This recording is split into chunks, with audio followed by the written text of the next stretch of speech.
എൻ്റെ പേര് അലിൻഡ, ഇതെൻ്റെ ഹസ്ബൻഡ് സിജോ, അമ്മ. ഞങ്ങൾ എടത്വ പച്ചയിൽ നിന്നാണ് വരുന്നത്.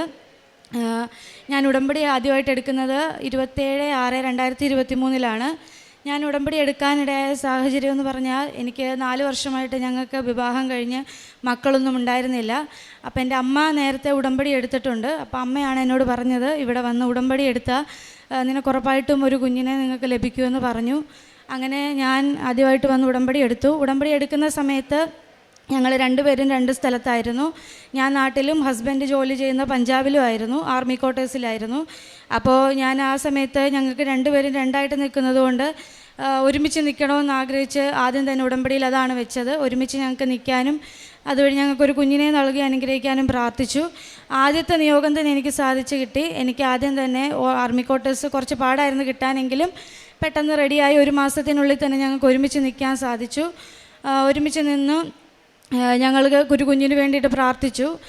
പക്ഷേ എനിക്ക് 3 പ്രാവശ്യം ഞാൻ പ്രഗ്നൻ്റ് ആയെങ്കിലും 3 പ്രാവശ്യവും ഹാർട്ട് ബീറ്റ് ഇല്ലാതെ അബോർഷനായി പോവുകയായിരുന്നു. ഞാൻ ഒത്തിരി വിഷമിച്ച് മാതാവിൻ്റെ അടുത്ത് പ്രാർത്ഥിച്ചു. എനിക്ക് എന്താണ് കാരണമെന്ന് എനിക്കറിയില്ലായിരുന്നു. 3 പ്രാവശ്യവും എനിക്ക് കുഞ്ഞുങ്ങളുണ്ടാവും, ഹാർട്ട് ബീറ്റ് ഇല്ലാതെ അത് പോവുമായിരുന്നു. അപ്പോൾ ഞാൻ മാതാവിൻ്റെ അടുത്ത് പ്രാർത്ഥിച്ചു. ഞങ്ങൾ മെഴുകുതിരിയൊക്കെ കത്തിച്ച് വെച്ച് ഞങ്ങൾ കുടുംബ പ്രാർത്ഥനയിൽ എല്ലാ ദിവസവും തൈലം വയറ്റിൽ പുരട്ടി ഞങ്ങൾ രണ്ടുപേരും വിശ്വാസ പ്രമാണം ചൊല്ലി പ്രാർത്ഥിക്കുമായിരുന്നു. അങ്ങനെ ഞങ്ങൾ പ്രാർത്ഥിച്ചതിൻ്റെ ഫലമായിട്ട് എന്താണ് കാരണമെന്നാണ് എനിക്ക് ആദ്യം അറിയേണ്ടിയിരുന്നത്. കാരണം 3 പ്രാവശ്യവും ഇങ്ങനെ പോകുമ്പോൾ അത് എന്തുകൊണ്ടാണെന്ന് എനിക്ക് അറിയുന്നില്ലായിരുന്നു. അപ്പോൾ ഞാൻ മാതാവിനോട് അതാണ് ആദ്യം പ്രാർത്ഥിച്ചത്. ഉടമ്പടി ഞാൻ വന്നതിൻ്റെ ഇടയ്ക്ക് നാട്ടിൽ വന്നപ്പോൾ പുതുക്കി ഞാൻ പ്രാർത്ഥിച്ചു, മാതാവ് എന്താണ് ഇതിങ്ങനെ സംഭവിക്കുന്നതെന്ന് എനിക്കറിയണം. അതിന് ഞാൻ പ്രാർത്ഥിച്ചതിൻ്റെ ഫലമായിട്ട് ഒരു ഹോസ്പിറ്റലിൽ കാണിച്ചപ്പോൾ എനിക്ക് കാർഡിയോലിപ്പിൻ പോസിറ്റീവാണ്, ആൻറ്റി കാർഡിയോലിപ്പിൻ. അതുകൊണ്ടാണ് ഇങ്ങനെ 3 പ്രാവശ്യം തുടർച്ചയായിട്ട് പോകുന്നതെന്ന് അറിയാൻ സാധിച്ചു. എന്നാലും എനിക്ക് ഉറപ്പില്ലായിരുന്നു ട്രീറ്റ്മെൻറ്റ് എടുത്താലും ഒരു കുഞ്ഞിനെ ലഭിക്കുമെന്ന്. കാരണം 3 പ്രാവശ്യം ഓൾറെഡി പോയതായതുകൊണ്ട്. അങ്ങനെ ഞാൻ പ്രാർത്ഥിച്ചു. ഉടമ്പടി പുതുക്കിയതിന് ശേഷം ഞങ്ങൾ തിരിച്ചു പോയി. അവിടെ പഞ്ചാബിൽ വെച്ച് തന്നെ ഞാൻ വീണ്ടും 1 മാസത്തിനുള്ളിൽ തന്നെ കൺസീവായി. എനിക്ക് ഒരു കുഞ്ഞ് ഉണ്ടായി. അപ്പോൾ ആ ടൈമിൽ ഒരുപാട് കോംപ്ലിക്കേഷൻസൊക്കെ ഉണ്ടായിരുന്നു. കാരണം എൻ്റെ ഡെലിവറി 8.5 മാസത്തിലായിരുന്നു. ആ ടൈമിൽ ഒത്തിരി കോംപ്ലിക്കേഷനും കാര്യങ്ങളൊക്കെ ഉണ്ടെങ്കിൽ പോലും ഒരു കുഴപ്പമില്ലാതെ തന്നെ ഒരു മകളെ ഞങ്ങൾക്ക് നൽകി മാതാവ് അനുഗ്രഹിച്ചു. മാതാവ് തന്ന കുഞ്ഞായതുകൊണ്ട് തന്നെ കുഞ്ഞിന് ഞങ്ങൾ കൃപാമരിയ എന്നുള്ള പേരാണ് നൽകിയത്. Not by merit but by grace എന്ന് അച്ഛനെന്നും പറയുന്നത് പോലെ എനിക്കങ്ങനെ ഒരു കുഞ്ഞിനെ ഞങ്ങൾക്ക് നൽകി അനുഗ്രഹിച്ചു. നേർച്ച വസ്തുക്കളായിട്ടുള്ള ഉടമ്പടി തൈലവും ഉപ്പും ഞങ്ങൾ നിരന്തരം ഉപയോഗിക്കുമായിരുന്നു. അതുപോലെ തന്നെ തൈലം ഞാനാണെങ്കിൽ നോർത്ത് ഇന്ത്യൻസ് ആയിട്ടുള്ള 1-2 ഫാമിലീസ് ഉണ്ടായിരുന്നു. അവർ നമ്മുടെ വിശ്വാസത്തിലുള്ളവരല്ല.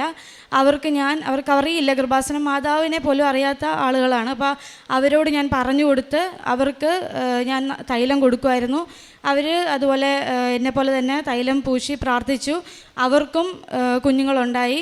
അതുപോലെ വേറെ എൻ്റെ 1-2 ചേച്ചിമാർക്കും കുഞ്ഞുങ്ങളില്ലായിരുന്നു.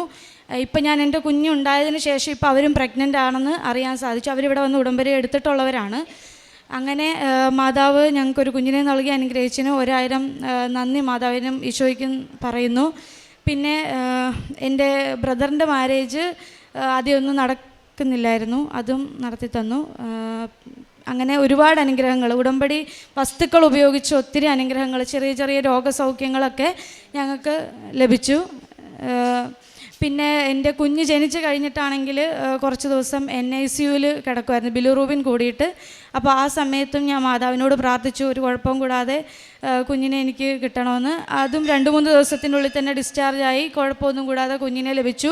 കുഞ്ഞുണ്ടായി 1.5 മാസത്തിൻ്റെ ഇടയ്ക്ക് കുഞ്ഞിനാണെങ്കിൽ പാല് നിറുകെ പോയിട്ട് 1-2 വട്ടം കുഞ്ഞിനെ ശ്വാസമൊന്നും കിട്ടാതെ ആശുപത്രി കൊണ്ടുപോയി. അന്ന് ഞാൻ പ്രാർത്ഥിച്ചു, മാതാവേ വന്ന് സാക്ഷ്യപ്പെടുത്തുമ്പോൾ പറഞ്ഞോളാന്ന്.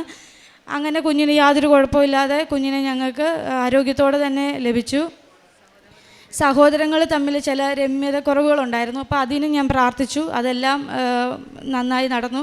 എൻ്റെ കുഞ്ഞിൻ്റെ മാമോദീസയ്ക്കും എല്ലാം നന്നായിട്ട് എല്ലാവരും ഒരുമിച്ച് സന്തോഷത്തോടെ നടക്കാനും സാധിച്ചു. അതെല്ലാം മാതാവിൻ്റെ അനുഗ്രഹമാണ്. അമ്മയ്ക്ക് ഈ ആൾത്താരെ വന്ന് നിൽക്കാൻ സാധിച്ചത് തന്നെ എൻ്റെ ഏറ്റവും വലിയ ഭാഗ്യമായിട്ട് ഞാൻ കരുതുന്നു.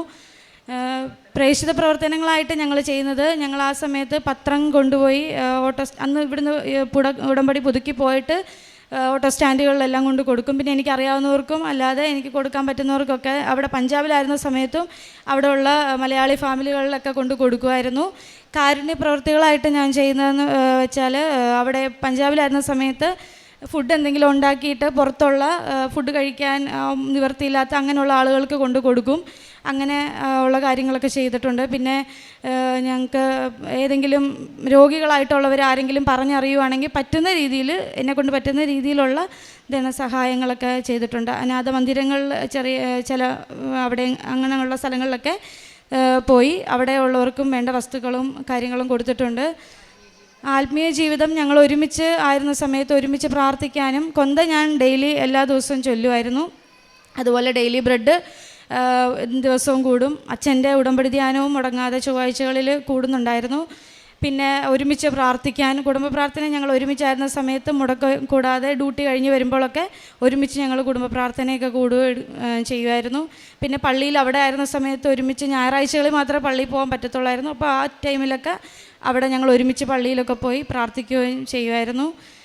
അമ്മ ഞങ്ങളെ ഈ പ്രത്യക്ഷീകരണത്തിൻ്റെ സാക്ഷിയാക്കി തീർത്തതിന് അമ്മയ്ക്കും തിരുക്കുമാരനും 1000 നന്ദി അർപ്പിക്കുന്നു. ഇനിയും പ്രത്യക്ഷീകരണത്തിൻ്റെ സാക്ഷിയായി വീണ്ടും ഞങ്ങൾ ജീവിക്കാനായിട്ട് ഇടവരുത്തണമെന്ന് പ്രാർത്ഥിച്ചുകൊണ്ട് നിർത്തുന്നു. ഈ പ്രത്യക്ഷീകരണത്തിൻ്റെ സാക്ഷിയായി ഞങ്ങളെ ഇവിടെ നിർത്തിയതിന് അമ്മയ്ക്കും ഈശോയ്ക്കും 1000 നന്ദി. അങ്ങനെ ഞങ്ങൾക്ക് ഇപ്പോൾ 3-4 വർഷമായിട്ട് കല്യാണം കഴിഞ്ഞിട്ട് കുഞ്ഞുങ്ങളില്ലാതിരുന്നപ്പോൾ ഒരു കുഞ്ഞിനെ തന്ന് അനുഗ്രഹിച്ച അമ്മയ്ക്കും ഈശോയ്ക്കും 1000 നന്ദി അർപ്പിക്കുന്നു. ലൂക്കായുടെ സുവിശേഷം 1-ാം അധ്യായം 37-ാം വചനം പറയുന്നത് ദൈവത്തിന് അസാധ്യമായി ഒന്നുമില്ല എന്നാണ്. യോഹന്നാൻ്റെ സുവിശേഷം 2:5 കാനായിലെ വിവാഹ വിരുന്നിൽ പരിശുദ്ധ അമ്മ നമ്മളോട് പറയുന്നത് അവൻ പറയുന്നത് ചെയ്യുക എന്നതാണ്. അന്നും ഇന്നും പരിശുദ്ധ അമ്മ അത് തന്നെയാണ് നമ്മളോട് പറയുന്നത്. ഇന്നത്തെ ഉടമ്പടിയിലും അമ്മ ആഗ്രഹിക്കുന്നത് വചനത്തിലനുസൃതമായ ഉടമ്പടിയിലെ നിബന്ധനകളനുസരിച്ചുള്ള ഒരു ആത്മീയ ജീവിതം നയിക്കുവാനായിട്ടാണ് നമ്മെ ഓരോരുത്തരെയും അമ്മ നമ്മെ ക്ഷണിക്കുന്നത്. പരിശുദ്ധ അമ്മയുടെ ജീവനോടെ പ്രത്യക്ഷപ്പെട്ട ഈ സന്നിധിയിൽ വന്ന് കണ്ണീരോടെ പ്രാർത്ഥിക്കുമ്പോൾ നമ്മൾക്കൊരു കാര്യം ഉറപ്പാണ്, ദൈവത്തിന് അസാധ്യങ്ങളില്ല. നമ്മുടെ നിയോഗങ്ങളിൽ ഓരോ നിയോഗങ്ങൾ സമർപ്പിച്ച് പ്രാർത്ഥിക്കുമ്പോഴും ബഹുമാനപ്പെട്ട ജോസഫ് അച്ഛൻ നമ്മളോട് ഓർപ്പിക്കാറുണ്ട്, നിയോഗത്തിൽ നിങ്ങൾ അസാധ്യമാണെന്ന് തോന്നുന്ന കാര്യങ്ങൾ സാധ്യമാക്കുന്ന ദൈവത്തോട് നിങ്ങൾ നിയോഗങ്ങളായി സമർപ്പിച്ച് പ്രാർത്ഥിക്കാനാണ്. അങ്ങനെയാണ് അലിൻഡ ആൻഡപ്പൻ പരിശുദ്ധ അമ്മയുടെ സന്നിധിയിൽ വന്ന് പ്രത്യക്ഷീകരണത്തിൻ്റെ സാക്ഷിയായിട്ട് ഇന്നിവിടെ വന്നിരിക്കുന്നത്. വിവാഹം കഴിഞ്ഞ് 4 വർഷം കഴിഞ്ഞിട്ടും കുഞ്ഞുങ്ങളായില്ല. 3 പ്രാവശ്യമാണ് അബോർഷനായത്. കുഞ്ഞിന് ഹാർട്ട് ബീറ്റ് ഇല്ലായിരുന്നു. അങ്ങനെ 3 പ്രാവശ്യവും അബോർഷനായി പോയപ്പോൾ ഈ മകള് നിയോഗമായി ഈശോയുടെ സന്നിധിയിൽ വെച്ചത് എന്താണ് രോഗമെന്ന് കണ്ടുപിടിക്കാൻ അമ്മ ഞങ്ങളെ സഹായിക്കണമെന്നാണ്.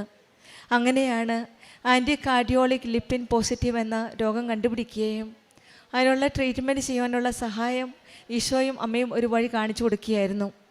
പിന്നീട് ഉടമ്പടി എടുത്ത് 1 മാസം കഴിഞ്ഞപ്പോൾ തന്നെയാണ് ഈ മകൾ കൺസീവ് ആയത്. ഇവിടെ പരിശുദ്ധ അമ്മയുടെ ഈശോയുടെ ഒരു വലിയ അനുഗ്രഹവും അമ്മയുടെ ഒരു മധ്യസ്ഥതയിലൂടെ ലഭിച്ച ഒരു വലിയ അനുഗ്രഹമായിട്ടാണ് ഈ മക്കൾ ഇവിടെ സാക്ഷ്യപ്പെടുന്നത്.